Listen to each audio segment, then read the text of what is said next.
नमस्कार, यहाँलाई इतिहास सम्बन्धी तथ्य जानकारी दिने यस हिस्ट्री इन नेपाली च्यानलमा स्वागत छ। नेपालको इतिहासमा विक्रम सम्वत 1871 मा भएको अंग्रेज नेपालको युद्धले नेपालको भूभागलाई पूरै परिवर्तन गरिदिएको थियो। यस युद्धले पृथ्वी नारायण शाहले सुरु गरेको विशाल नेपालको अभियानलाई पूर्ण विराम लगाइदियो। पूर्वमा टिस्टा र पश्चिमको सतलजसम्म रहेको विशाल नेपाल राष्ट्रले आफ्नो 1/3 भूभाग गुमाउनु पर्दाको पीडाले आजको पुस्तालाई पनि उत्तिकै पिरोली रहेको छ। नेपाल अंग्रेज बीच भएको भीषण युद्ध पश्चात नेपालले आफ्नो भूभाग गुमाउनु परेको विषयमा भने धेरै नेपालीहरूलाई थाहा छ। तर सो युद्ध कसरी सुरु भयो, कहाँबाट सुरु भयो र कुन परिस्थितिमा सुरु भयो भन्ने विषयमा भने धेरैलाई थाहा नहुन सक्छ।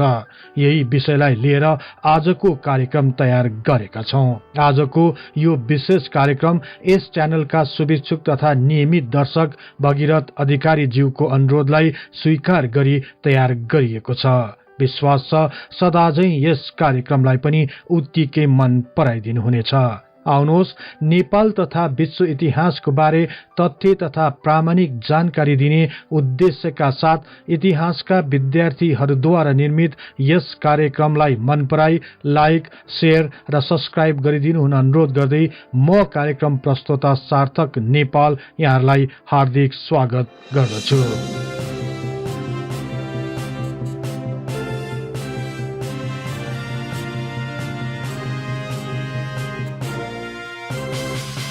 भारतीय उपमहाद्वीपमा अंग्रेजहरूले बिस्तारै आफ्नो प्रभावलाई कसिलो बनाउँदै लगे।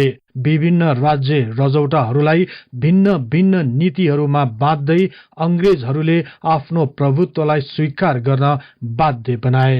यसरी पूरै भारतीय राज्यहरूमा आफ्नो एकाधिकार विस्तार गर्दै लगेपछि उत्तरी पहाडी तथा हिमाली क्षेत्रमा अवस्थित विशाल नेपाल पनि अंग्रेजको नजरबाट टाढा रहन सकेन।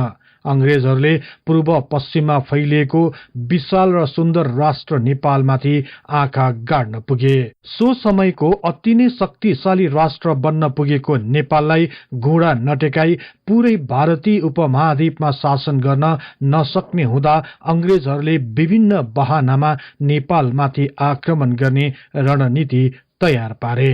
सर्वप्रथम अंग्रेजहरूले नेपालबाट के फाइदा लिन सकिन्छ भन्ने बारेमा निरन्तर रूपमा विचार र छलफललाई तीव्र गतिमा अघि बढाए। अंग्रेजहरूका अनुसार नेपालको भूमि कम्पनी सरकारको आर्थिक वृद्धिको लागि अति नै उत्तम क्षेत्र भएको निष्कर्ष निकाले। नेपाललाई आफ्नो अधीनमा ल्याउन सकेमा चीनसँग सहजै व्यापार गर्न सकिने, नेपालमा भएको सुनको भण्डारलाई प्रयोग गर्न सकिने, नेपालको कुमाउँ क्षेत्र विभिन्न खानी तथा काठको भण्डार भएकोले यसको सहजै व्यापारिक रूपमा उत्पादन गर्न सकिने जस्ता विषयहरू निकाले। यसपछि कम्पनी सरकारले नेपालमाथि प्रत्यक्ष युद्ध गर्नुभन्दा अघि नेपालको आन्तरिक संरचनाको बारेमा जान्न विभिन्न योजनाहरूलाई अघि बढाए। अंग्रेज सरकारले नेपालको बारेमा जासुसी गरी नेपालको हरेक गतिविधिको जानकारी हासिल गर्न मेजर प्यारिस ब्राडशाहलाई खटाए। उनी र उनका दल सिक्किम, कलकत्ता, पटना, गोरखपुर र कुमाउँ जस्ता स्थानहरूमा गई पालै पालो गुप्तचरका रूपमा बसी नेपालको विरुद्ध लागिरहेका राष्ट्रघातीहरूलाई संगठित पार्ने कार्य गर्न थाले। यसको लागि सो मानिसहरूलाई भत्ताको पनि व्यवस्था गरियो। विशेष गरी कुमाउँ गढवाल राज्यका विस्थापित शासकहरूले नेपाल प्रति घृणा र द्वेषको भावना लिएका थिए। उनीहरूले अंग्रेजहरूलाई सहयोग गरी आफ्नो राज्य पुनः प्राप्त गर्न चाहन्थे। अंग्रेजहरूले यी वर्गहरूलाई आफ्नो पक्षमा मिलाउन थाले। यी विस्थापित शासकहरूलाई फुस्ल्याएर नेपाल राज्यभित्र विद्रोह र विध्वंस गर्न उक्साउन थाले। यसका लागि रामनगरका तेज प्रताप सेन, सिक्किमे राजा, भुटानका राजा, पाल्पाका कनकनिधि तिवारी, बिलासपुरका महेन्द्र चन्द, गढवालका संसार चन्द, कुमाउँका अपदस्थ मन्त्री हर्षदेव जोशी, सिरमोरका कृष्ण सिंह आदिहरूलाई साथमा लिएर नेपाल विरुद्ध कार्य गर्न प्रोत्साहित गरिरहे। नेपाली जनतालाई भड्काउन नेपालीको अत्याचार र अंग्रेजको उदारताको बयान गरी भए नभएको कुराहरू लेखी छपाई नेपालको गाउँ गाउँमा गई पर्साबाजी सुरु गर्न थाले। यस्तैमा अनावश्यक प्रचारबाजी गरिरहेको एकजना हलकारालाई अमरसिंह थापाले पक्री कैदमा हाली उसले बाड़ी नसकेका चिठीहरू खोसे र बाड़िसकेका पत्रहरू भेटे जति फिर्ता लिए। यसका साथै नेपाल भित्रै रहेका विभिन्न राज्य रोजौटाका राजाहरूलाई प्रलोभन युक्त पत्र लेखी आफूसँग मिल्न अंग्रेजहरूले चाल चल्न थाले। इतिहासकार मेदिनी प्रसाद शर्माका अनुसार कम्पनी सरकारका जागिरे डाक्टर रदरफोर्डले व्यापारको सिलसिलामा नेपालमा आई कुमाउ गढवालका स्थानीयहरूलाई पैसा खुवाई नेपालको जासुसी गर्न लगाएका थिए। यही क्रमको निरन्तरता स्वरूप एक अंग्रेज विलियम रिचर्ड एक काठ व्यापारीको रूपमा आई अमरसिंह थापालाई भेटी नेपालको काठको व्यापारको बारेमा कुरा पनि गरेका थिए। यो समयमा भने नेपालभित्र दरबारीय कलहले चरम रूप लिइरहेको थियो। यही कलहको फलस्वरूप मुखतियार रणबहादुर शाहको हत्या गर्यो। रणबहादुर शाहको हत्याको न्यूमा नेपालको शासन सत्तामा पुगेका भीमसेन थापाले आफ्ना विरोधीहरूलाई निमिट्यान्न पार्ने अभियान सुरु गरे। यही अभियानको क्रममा पाल्पाका राजा पृथ्वीपाल सेनको पनि हत्या गर्यो। यसपछि पाल्पा राज्य स्वत नेपालमा गाभियो। पाल्पा राज्य गाभिएपछि बुटवल लगायत केही तराईको क्षेत्र पनि नेपालको भूभागमा पर्यो। पाल्पा राज्य नेपालको भएपछि अंग्रेजहरू पनि पहाड़तर्फ आफ्नो राज्य विस्तार गरिरहेकाले अंग्रेज नेपाल बीचको युद्ध एक प्रकारले निश्चित जस्तै बन्दै गइरहेको थियो। भीमसेन थापा सुरुदेखि नै अंग्रेजका कट्टर शत्रु भएकाले रणबहादुर शाहको हत्यापछि उनी मुखतियार बने। भीमसेन थापाले नेपालको सेनालाई आधुनिकीकरण गर्न तिर लागे। सेनाहरूको तालिम र सैन्य सामग्री जस्तै तोप, बन्दुक चलाउन र युद्ध कला सम्बन्धी तालिमको लागि बाह्य देश विशेष गरी फ्रान्सबाट सैनिक विशेषज्ञहरूलाई नेपालमा भित्राइयो। यसका साथै तोप, गोला र बन्दुक बनाउने कारखाना पनि नेपालमा नै खोलियो। कतिपय इतिहासकारहरूका अनुसार नेपाल अंग्रेज युद्ध सुरु हुनुभन्दा अघि नै सो कारखानाबाट 200 वटा तोपहरू बनाइसकेका थिए। सैनिकहरूको संख्या बढाउन र सैन्य सामग्रीहरूको व्यवस्था गर्न देशभरि कडाईका साथ कर संकलन गरियो। मुखतियार भीमसेन थापाले नेपालको सेनालाई संगठित, अनुशासित र व्यवस्थित गर्न नेपाली सैनिकहरूको वर्दीको पनि व्यवस्था गरे। सैनिकहरूको दर्जाको लागि जर्नेल, कर्नेल, कप्तान, लप्टान आदि युरोपीय दर्जाहरू प्रचलित गराए। यसपछि सेनाको कमान्ड आफ्नो हातमा लिँदै विक्रम सम्वत 1868 मा भीमसेन थापा स्वयंले राजाबाट सेनाको जनरल उपाधि प्राप्त गरे। पाल्पा राज्य गाभिए पनि यस राज्यको बुटवल लगायत केही तराई क्षेत्रहरू भारतीय ब्रिटिस सरकारको हो भन्ने दावी गर्दै कम्पनी सरकारका तत्कालीन गभर्नर जनरल लर्ड मिन्टोले बुटवल र शिवराज फर्काउन विक्रम सम्वत 1870 मा नेपाल सरकारलाई पत्र लेखे। तर नेपाल सरकारले बुटवल र शिवराजको भूभाग नेपालको नै रहेको दावी गर्दै प्रत्युत्तर फर्काए। वास्तवमा सो समयमा कुनै पनि राष्ट्रको निश्चित सिमाना थिएन। आफ्नो राष्ट्रभित्रको क्षेत्रहरूमा भोग चलन गरेको आधारमा राज्यको सिमाना निर्धारण गरिएको हुन्थ्यो। भारतीय ब्रिटिस सरकारको बुटवल लगायतका तराई क्षेत्रहरू पाल्पाको अधीनमा रहे तापनि त्यहाँका जमिनदारहरूले अवधका नवाबलाई तिरो बुझाउने भएकाले सो क्षेत्र नेपाल सरकारको नभएको दावी रहेको थियो। तर नेपाल सरकारका अनुसार बुटवल लगायतका क्षेत्रहरू पाल्पाको नै अधीनमा रहेको, तर पाल्पाको राजाको अवसानपछि अवधको नवाबले जबरजस्ती सो क्षेत्रका बासिन्दाहरूबाट तिरो असुली रहेको कुरा जनायो। कतिपय इतिहासकारहरूका अनुसार नेपालले बुटवल छोडेमा अंग्रेजले शिवराज छोड्ने वचन दिएका थिए, तर यसमा नेपाल मान्न तयार भएन भनी उल्लेख गरेका छन्। यसै ताका अर्थात विक्रम सम्वत 1870 को असोज महिनामा लर्ड मार्क्युस हेस्टिंग्स कम्पनी सरकारको नयाँ गभर्नर जनरलको रूपमा नियुक्ति भए।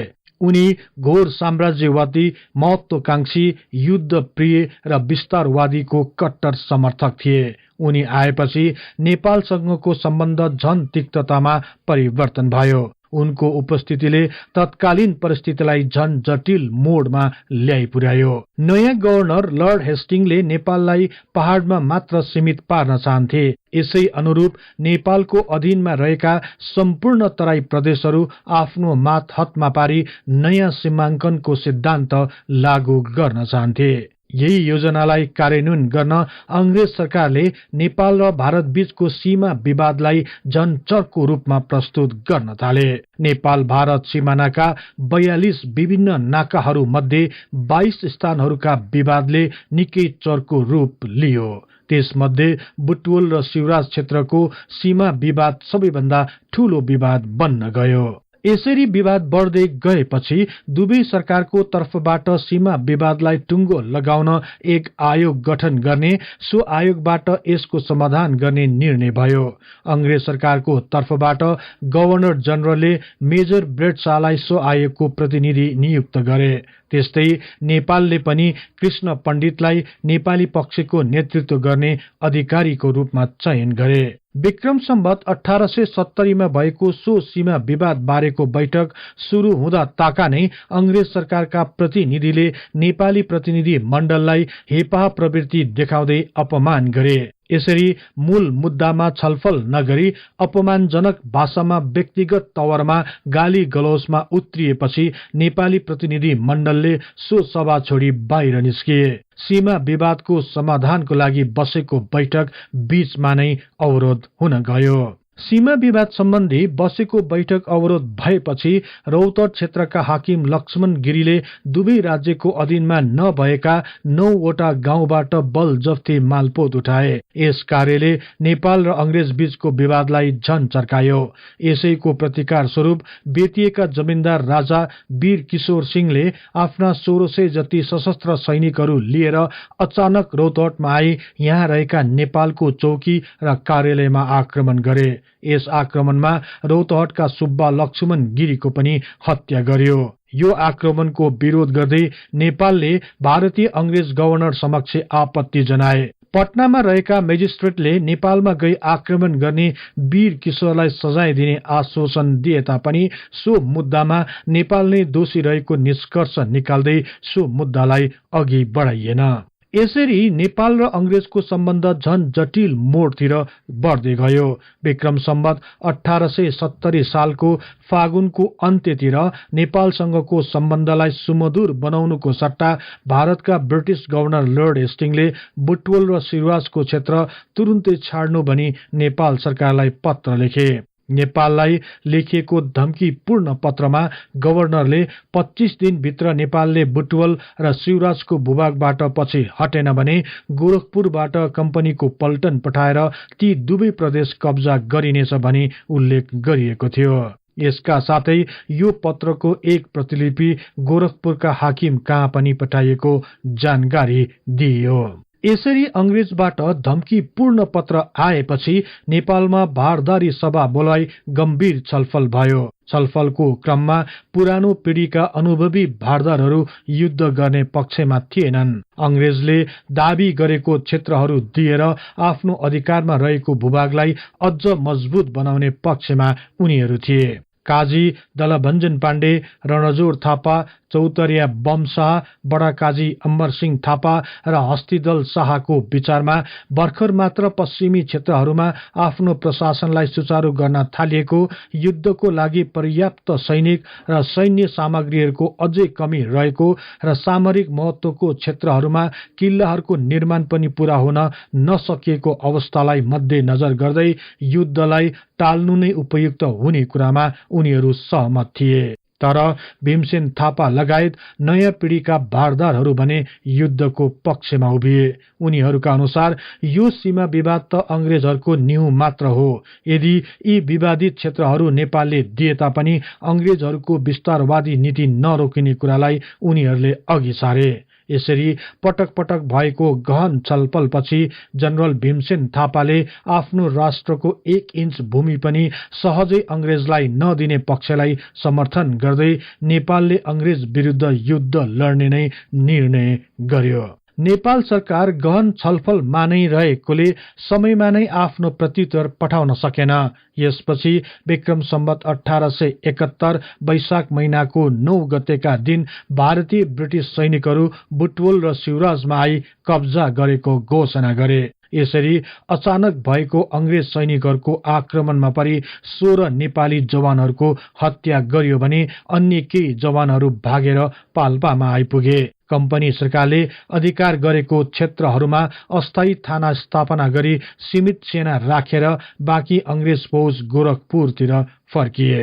यसरी अचानक आक्रमण गरी नेपालको भूभाग आफ्नो अधीनमा पारेपछि नेपाल सरकारले यसको प्रतिरोध गर्ने निर्णय गर्यो। नेपाल सरकारले तत्कालै काजी भक्तवीर थापाको मातहतमा 1 पल्टन र सरदार शमशेर राणाको मातहतमा 2 पल्टन नेपाली सेना पाल्पा पठायो। विक्रम सम्वत 1871 जेठ 16 गतेका दिन यी 3 पल्टन नेपाली सेनाले बुटवलमा अंग्रेजहरूले स्थापना गरेको अस्थायी थानामाथि रातको समयमा अचानक आक्रमण गरी थानाका हाकिम सहित 28 जनाको हत्या गरे भने 6 जना गम्भीर घाइते भए।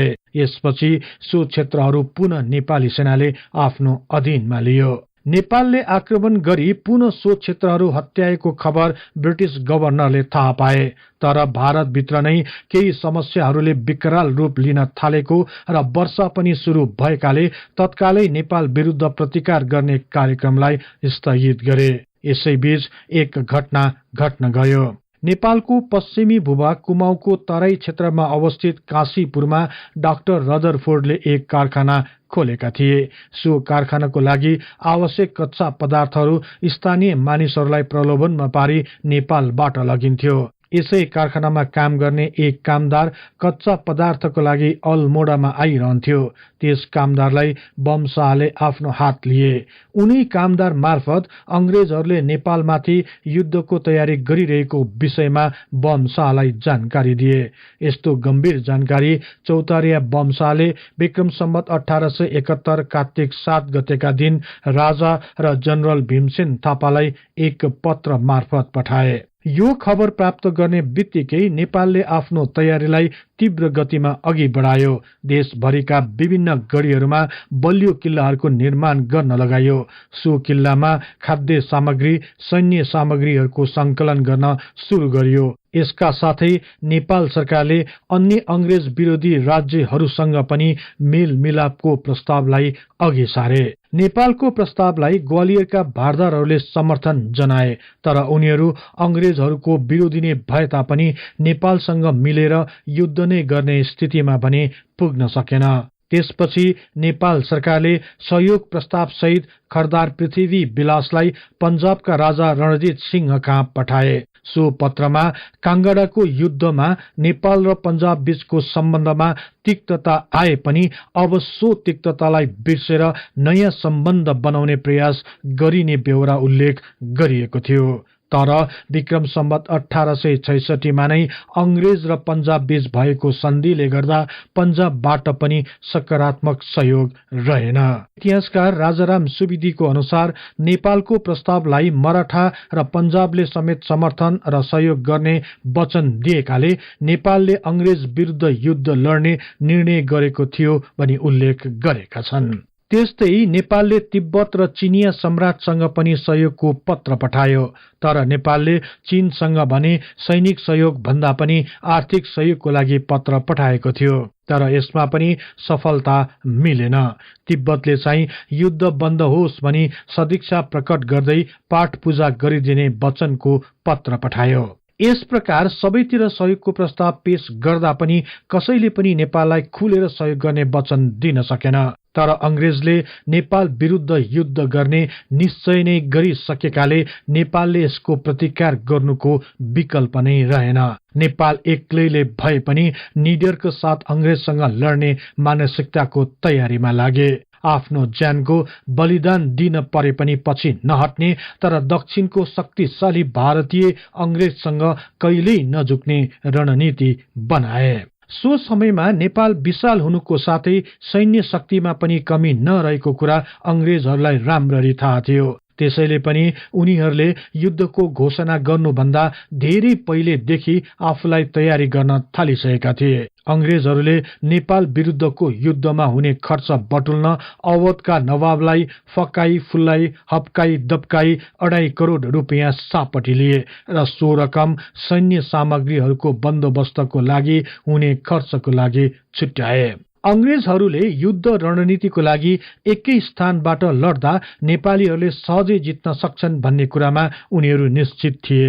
यही भएर एकैचोटि पूर्वदेखि पश्चिमका विभिन्न 5 नाकाहरूबाट युद्ध लड्ने योजना बनाए। यसका लागि अंग्रेज सरकारले 34,000 सैनिकहरूलाई संगठित गरे। अंग्रेज कम्पनी सरकारले नेपालमाथि आक्रमण गर्न नेपालको पश्चिमी भाग सतलजमा मेजर जनरल अख्तरलोनी, देहरादून गढवाल र नहानको लागि जनरल जिलेस्पी, मकवानपुर हुँदै काठमाडौँ आक्रमण गर्न मेजर जनरल मार्ले, सिक्किमको तर्फबाट पूर्वी नेपालमा आक्रमण गर्न मेजर लेटर र गोरखपुर मोर्चाबाट बुटवल हुँदै पाल्पामाथि आक्रमण गर्न मेजर जनरल जोन सुलिभान वुडलाई खटाइयो। यसरी सबै तयारी भएपछि अंग्रेज गभर्नर लर्ड हेस्टिंग्सले विक्रम सम्वत 1871 कार्तिक 16 गते अर्थात सन् 1814 नोभेम्बर 1 तारिकको दिन अंग्रेज सरकारले नेपाललाई आक्रमणकारी भएको दावी गर्दै नेपाल विरुद्ध युद्धको घोषणा गरे।